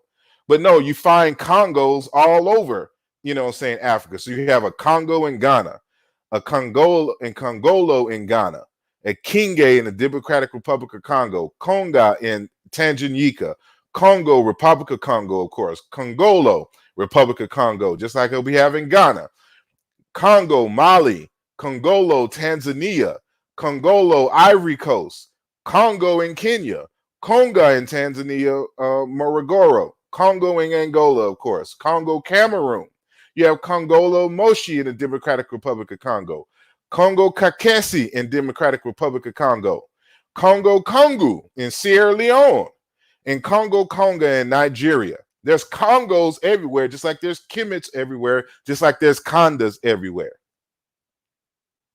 So, I encourage you to get the text and to see the proof. So just like how we prove linguistically using the historical comparative method earlier, this is exactly how we prove all of this. So Congo, Kemet, and Kanda are all equivalent dialectical terms that are used for places, spaces that have for arable land, mountains, forest, in those general areas, and rivers and things of that nature. They're all the same. These are cognate terms. So how does the term, is it used in terms of community? And so briefly here, land, community, and identity. And so there's a relationship between the land and the people. So there's a reason why in those Bantu languages, for example, that the word for this type of land that has an abundance of water and things is also the word for village and community. Because in these African languages, there is a correspondence between land and community. So remember that your ancestors are buried in that land. And so you are tied to that land because that's where your ancestors are buried. And that's where your children grow out of the soil and things of this nature. So there's a fundamental relationship between the land and the people. And so, like in the Talensi language in West Africa, the word ten means simultaneously earth, land, and community. In Igbo, obodo, community, homeland, family land. In Dogon, Gina, family lineage. In Ghana, as we mentioned earlier, land, country. In the Tiv language, tar, land and family. In Proto-Bantu, chi, ground, country, underneath. Chi, inhabitant, person of. In Egyptian, Dinwit, family. And then Dinui, share, portion, field, plots. In Egyptian again, to show that the semantics is there even with other terms. So you have pahit, a kind of farm. Then you have pahit, men, women, mortals, mankind, people, a class of people or spirits. So you see this correlation here between land and community. And so it is with that, that this word here, so this word tar among the Tiv people, that means land and family. So if you get this text, Tiv religion, by Report Major Donis or Downs, 1971, page 20, he says that Tiv, that the concept of tar amongst the Tiv is land and family. The tar is the complete world.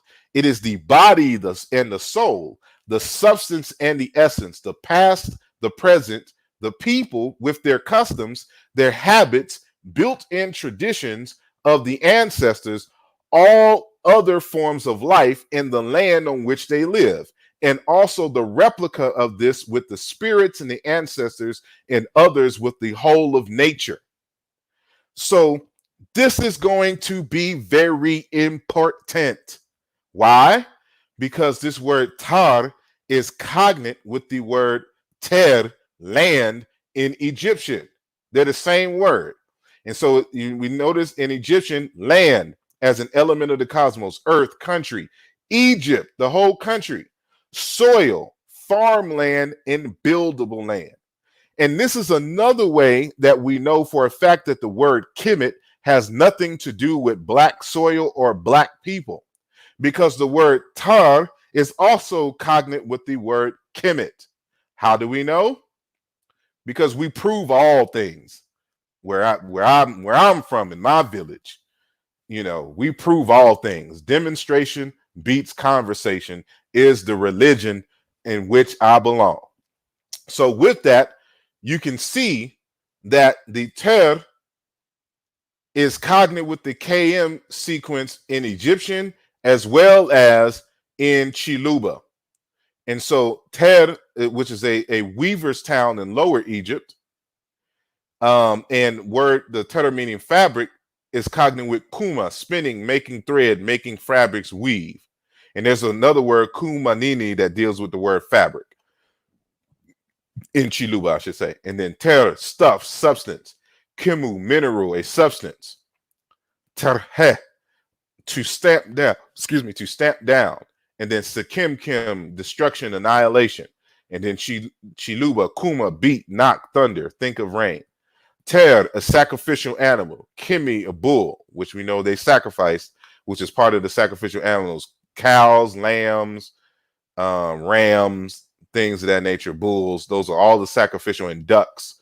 Well, all the sacrificial animals in all of Africa, really, but especially in ancient Kemet. And then Gombe, cow, beef, livestock. Teremu, worm. Terchim, snake. So this is the ter is the part that is the root for which these are suffixes. And then you have Kimi, snake, a black desert cobra. And Chikusu, meat, worm, achmeric larva. And so this S in the text, I show some more correspondences, and you'll see that the KS is also equal to KM in Chiluba, in Chikam or Egyptian. And so Teresh, boundary, frontier, district, region. So this sh is a suffix on the ter root. And so Mukalu, limit, frontier, boundary, line of a separation. Musala, edge, limit, boundary, salvage. So these seem odd here, but believe me, if you have Alluja Volume 2, all of this is proven. In Ter, to resist, Ikim, avoid, fear, shy away, Kim, to oppose.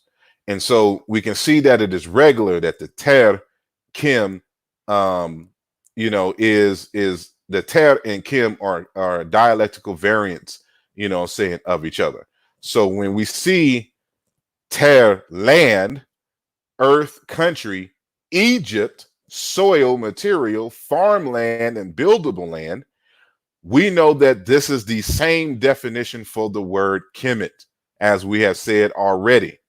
And then it has what I argue in Alluja Volume 2 is that Kemet and Tar have this underlying associations. This is the deep nuances that you're not going to get from reading a dictionary, a modern dictionary on the Egyptian terms. So Tar, Kemet, Ta is the complete world. It is the body and the soul. It is the substance and the essence, the past, the present, the people with their customs, their habits, their built-in traditions of the ancestors, all of the forms of life and the land on which they live, and also the replica of this with the spirits of the ancestors and others with the whole of nature. This is, I think, is a more encompassing association of the word Kemet and Ta, besides the literal definition of which we have defined, earlier. So with that said, it corresponds into why the word Kanda, after we've already demonstrated that it has to deal with a type of land with vegetation and water and medicines and plants and trees, etc. on it. It is also the word for village and community. So you have in Kikongo, for example, the word Kanda, meaning Kemet, is Kanda, community, Ekanda, clan, Gkanda, the extended family. And it is on this that when I say Bukanda, I'm saying not only is it a Africa, what we're calling Africa is the name, excuse me, is the land full of abundance in terms of life sustaining resources, but it is also what we're trying to, build and get everyone to see is this is the continent of the extended family. And we can demonstrate this is with Diop and Obenga and people like myself and Jean-Claude Mboli and Dr. Ben and Asa Hilliard and all of those have been showing in terms of this Pan-African, the similarities in terms of the cultures and language. And so what we're trying to get people to understand is that we are an extended family. And so this is what Bukanda has as one of its underlying meanings: the clan, the community, the extended family. And to see Africa not as a continent, but as a village. And so, but even with that said, there's a cognate in the Luo language, in the Do Luo language. And this is from one of my earlier texts on dealing with the word Kemet, in which I state, we see an example of this among the Luo of Kenya. Parker Shipton in his text, Mortgaging the Ancestors, Ideologies of Attachment in Africa. And let me stop right here. This is an excellent text that shows the relationship between land and community and how they're one and the same according to the Luo people. And because the Luo are part of the extended family within the Chi and the Intu family, they have the same ideology and semantics that these other languages that I spoke of earlier and gave examples for, in terms of the same word for land being the same word for community, etc. So now, this text, Mortgaging the Ancestors, speaks about a kind of federation of clans and lineages. So duudi, meaning doorways, in plural of dut. Sister Emiket is in the chat, or she was. Maybe she can help me pronounce this correctly. So I know I'm messing up this word wrong, but duudi, meaning doorways, in the plural of dut. And it's called Oganda. So the Oganda is the federation of clans and lineages. That's what we are trying to get people to understand, and what we're trying to build towards. So to see Bukanda as a single village or country, even though, by our modern terms we would consider it a continent, but the word village is more intimate.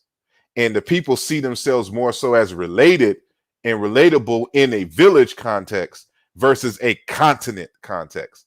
So we view this large continent more so as a village, then we can see it as a federation of clans and lineages, which is a village, of the larger community. So we're taking all of these ideas and synthesizing them into Bukanda.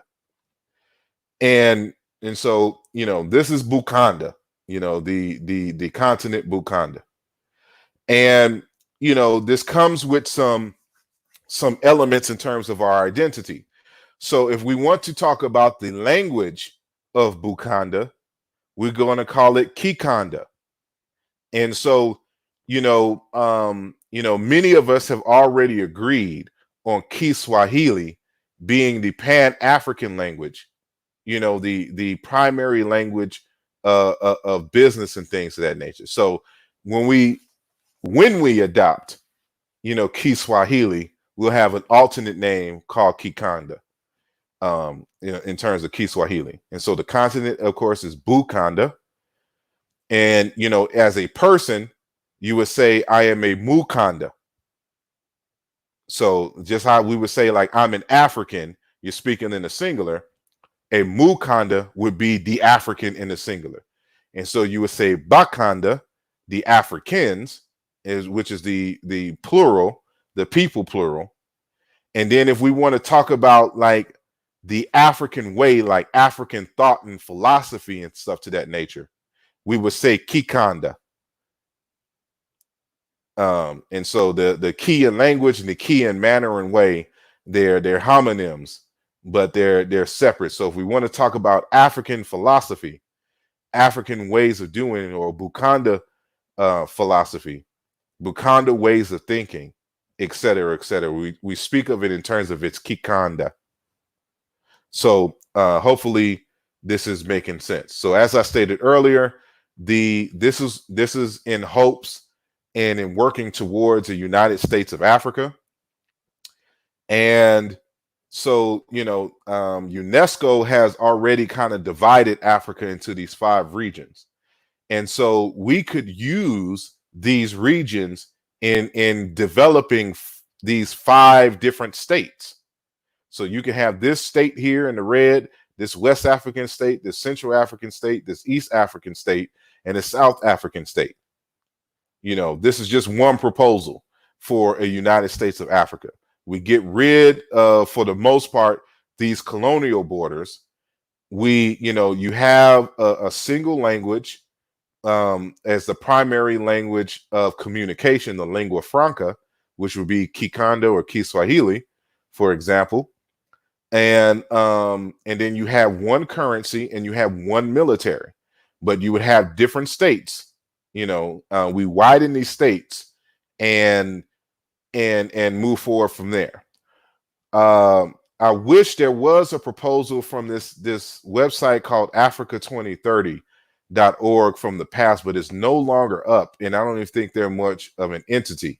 They had something similar to this as the proposal for a United States of Africa. Then there's this proposal here, and which you can get from fixingafrica.com. And what you see here is Africa being divided not into 5 states, but 3 states, or more horizontally. So you have this North African, which they call the, matter of fact, I'll just read it. And so this is from the website itself. All 53 African countries are struggling. The denial must end so the recovery can start. Individually, African men and women have shown that they can perform at the global level in any field, anytime, anywhere. New ideas and bold actions are required to translate individual achievements into collective progress. And so I thought I put it on here, but I didn't. But this is broken up into, I think, the Sahara, the Sahel, and Congo. So that's the labels that they use in terms of the states. So you have the Sahara, the Sahel, and the Congo. And so, this is how they divide it. And so I personally like this better, this division here. And so this could be Bukanda, but it's all working towards the United States of Africa, or United Bukanda, which would be a confederation of states, a confederation of families coming together as one village. And so this is a proposal for a trans-African highway system, that we hope our brothers and sisters are working on. And they need to, of course, get some light rail to go through all these countries. This would help with tourism and travel between the continent. And I won't read these, but that's the end of the presentation. So let me stop sharing my screen. I'm not seeing what y'all have been saying in the chat.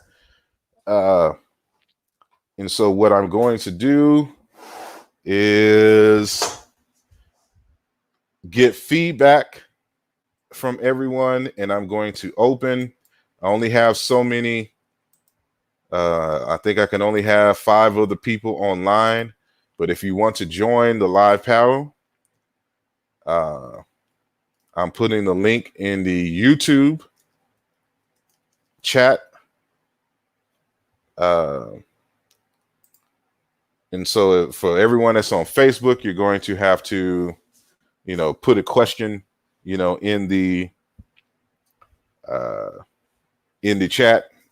If you have a question or a comment, that I would respond to.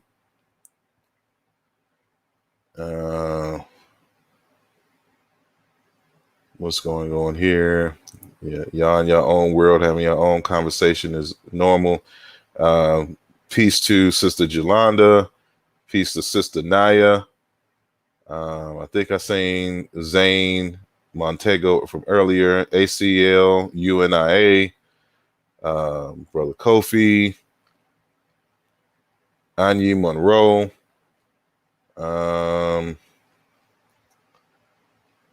SK. Let me see. Brother Sean, Any Herod, Jehuti Ma'at, Akamfo Yawu, Locust, Corelius. I don't, you have to spell that out for me. Pronounce that for me. I apologize for butchering your name. And then I think I got Mahari already, Brother Chief X, Black Power, Don Williams. I'm just scrolling up. Robert Rand, Till G841, Maika, the God King, Darrell, Harold Richardson, LB, and I think I got everybody, and Brother Chavez. So thank you all for joining the chat. We have Marquise Kidd. What made you okay? Sister Melissa Watts Diggs asked a question from Facebook. What made you move from your first Bacala to Bakanda? As in, why did you move away from your initial position? They're actually two different things. Bacala is the name for African Americans. Bukanda is the name for Africa and Africans. Two separate things. But I am altering the word Bacala. And so this will be explained in another part two to that text that I'm updating. And so the new proposal instead of Bacala is Inkole or Inkale. And it has similar meanings, but it has a more expanded meaning. And all of that will be explained in the text. But Bacala is my proposal for the identity for African Americans specifically, and not any other group. Bukanda is for the continent of Africa itself. So that's the difference. It's all good. Peace to Omar Reed in the place to be. Hold on, Brother Imhotep been working about the letter K. Doesn't Cush, Kemet, and Kanani indicate that they were all the same people? There's no correlation between a phoneme and a people's identity. So no, I would not equate just because Kemet has a K and the Canaanites have a K and the Cushites have a K that they are the same people. Because by that logic, the Koreans are the same people as the Egyptians and the Cushites and the Canaanites. So no, that doesn't mesh well. Saw going in on the squad over there, man. But I'd rather be over here learning away. I don't know what. Saw always got some drama. He back and forth with everybody. So, but there's no questions that I just explain everything just immaculately, which I doubt. What is your opinions on the proposal? You know, how do y'all feel about it?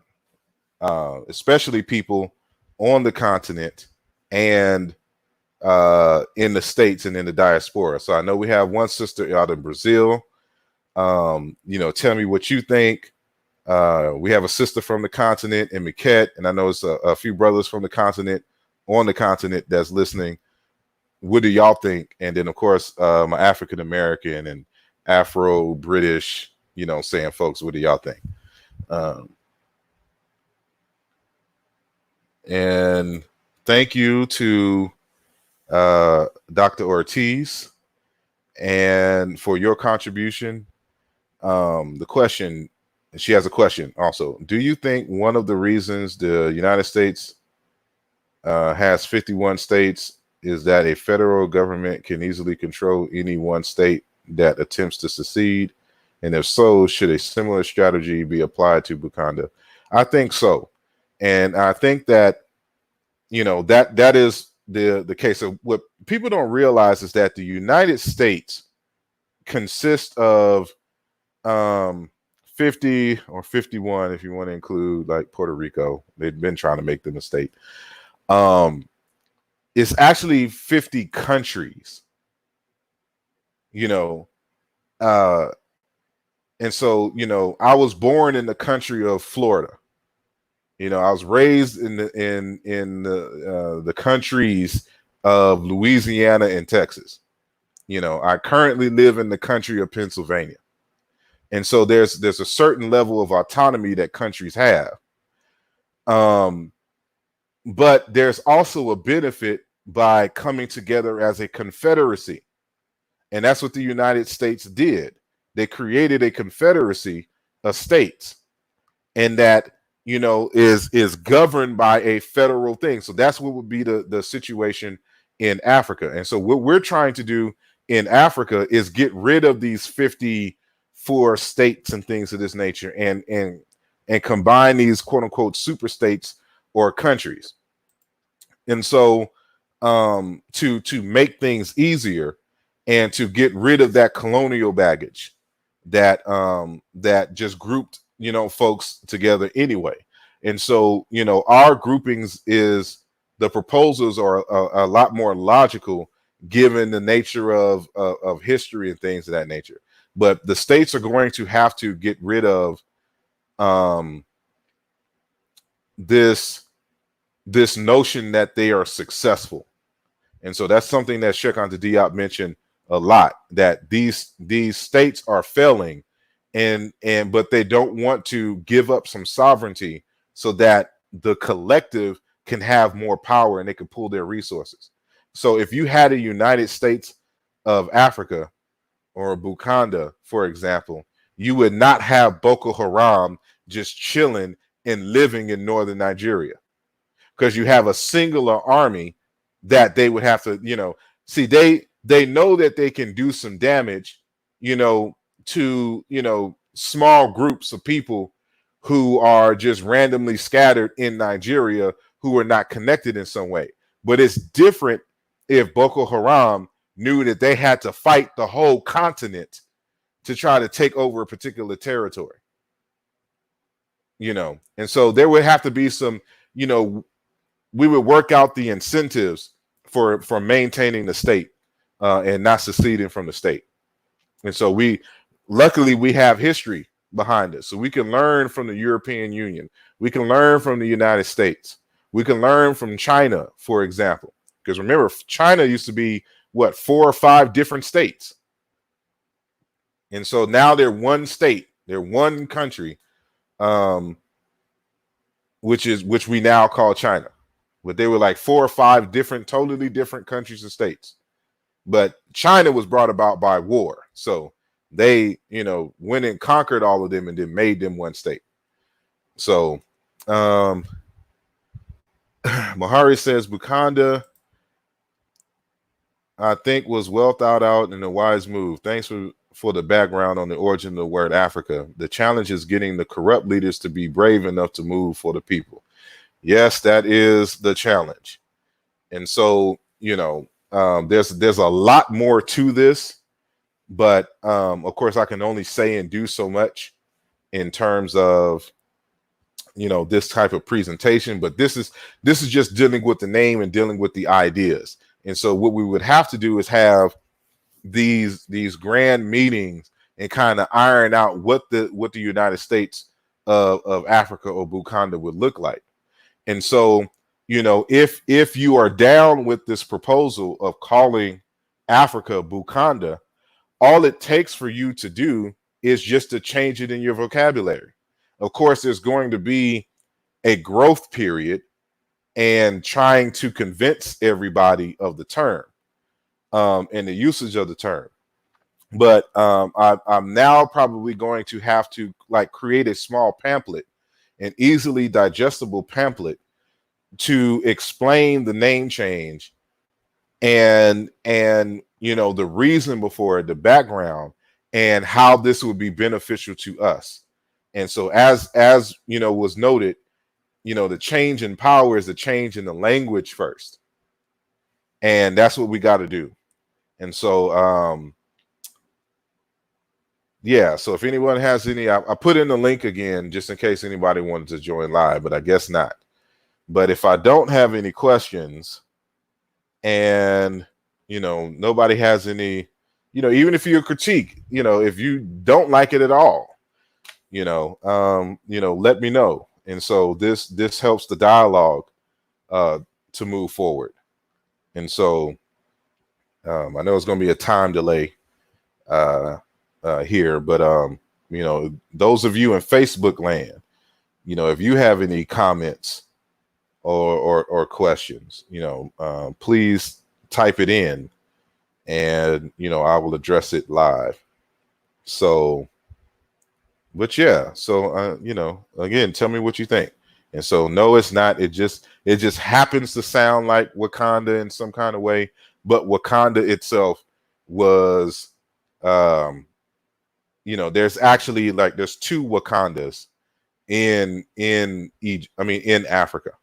You know, of course, they're all small places, and one's like a farmland, but it's called Wakanda. But it has nothing to do with the film. It has nothing to do with the comic book. You know, people keep forgetting that the comic and even the film is drawing from living traditions in Africa or in Bukanda. And so even the greeting like this is an actual greeting in Congo. That's how they greet. And we brought that back here to the United States, and we used to greet like this, or we used to end debates like this. Like this is a, you know, I have no more for you. I'm done. You know, but we used to greet like this way back in the day. It was recorded by. We don't do it no more. But I think the last recording of it is Robert Ferris Thompson, and he was dealing with Africanisms in American culture. And so the studying they did for the movie was impressive. Yep, exactly. And so, but no, but you know, let's take the film, you know, as an inspiration. So you have the historical inspiration in terms of ancient Kemet, and then we're trying to create a new Kemet, which we call Bukanda, you know, which is already a state by the name of Uganda, which is really Buganda. And so that is modern, you know, that's a modern variation of the word Kemet. And so we just named the whole content a modern version of that is Bukanda. And so Dr. Ortiz asks, to your knowledge, has such large-scale unification of the continent been attempted or conceived before? Yes. So that one slide that I showed with matter of fact, let me share my screen again.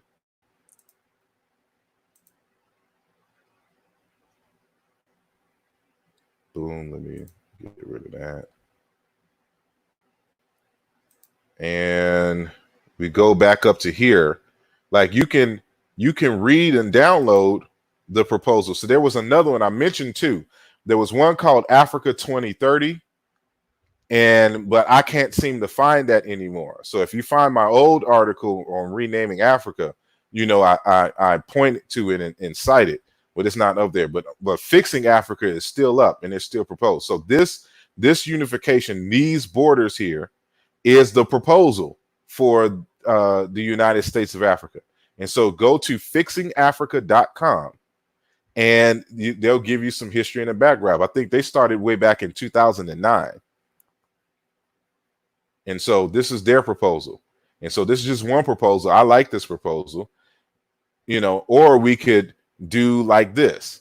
And so, of course, as another listener mentioned earlier, it's the issue of the leaders but people don't want to give up their sovereignty, and so this is going to be a fight. It's like trying to convince African people that Jesus doesn't exist. That is a fight that is going to wear you out. But this is something worth fighting for, in my opinion. And we just have to have a detailed plan and articulation that we can deal with the scholars, deal with the leaders, and deal with the laypersons, and show them how this can be done, how you transition into this new environment, and what are the benefits versus being in these weak individual states that are continuously failing. So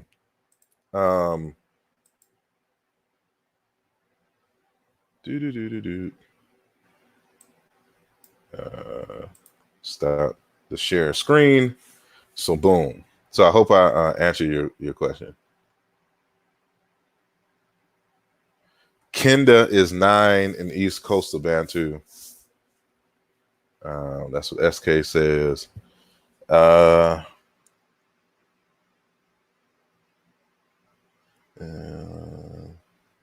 Melissa says, I think the Bukanda is a term that has stuck around since you have presented it. It is very well thought out plan, and would be something to continue to discuss. Ashe, where would global Africans be in this dialogue and implementation? It is to be discussed, and so we're just switching names. So if you're calling them global Africans, they're still part of the they're still Bakanda. They're just African people in terms of name.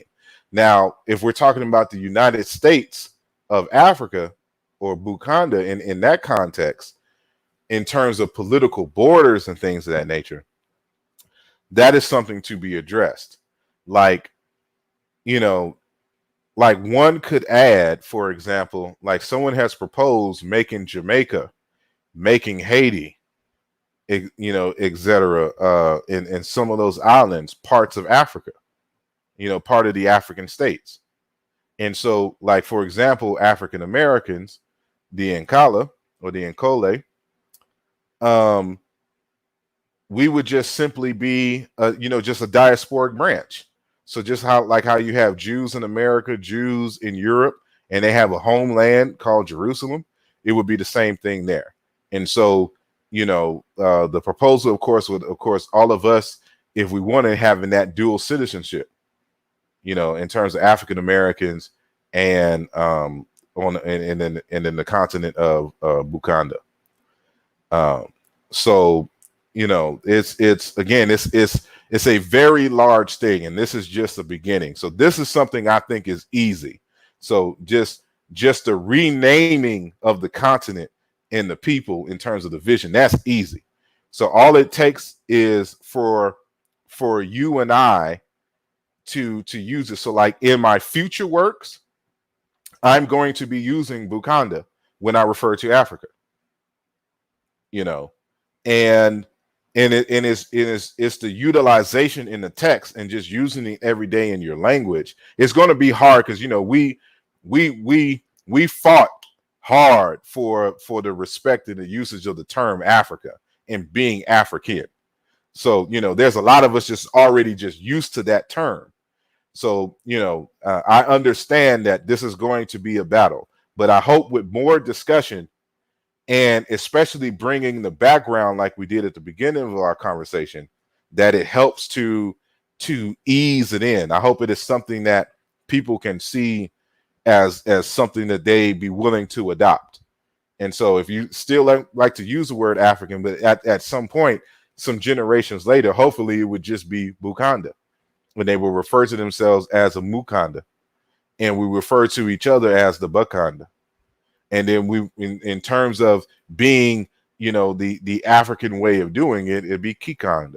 When we talk about African philosophy, we don't even have to say those two words. You just say Kikanda. And so it's just used to the language. And so especially for us in the diaspora, we have to get used to using African terms to refer to African phenomena. And so it's just a process. So this is something, it ain't got nothing to do with me, and me being anybody's savior and all this. Like, no, this is us, and this is a collective effort. And so I have a few ideas, I bring it to the public, I discuss and we debate and we decide if we use it or not. And then y'all going to come with ideas, saying, for certain things. You bring it to the public, we all discuss it, and then we all collectively decide if we're going to utilize it or not. But we have to use our creative minds. And so I'm in this instance, I like the phrase that Dr. Malana Karenga says in terms of using Africa as a resource and not simply as a reference.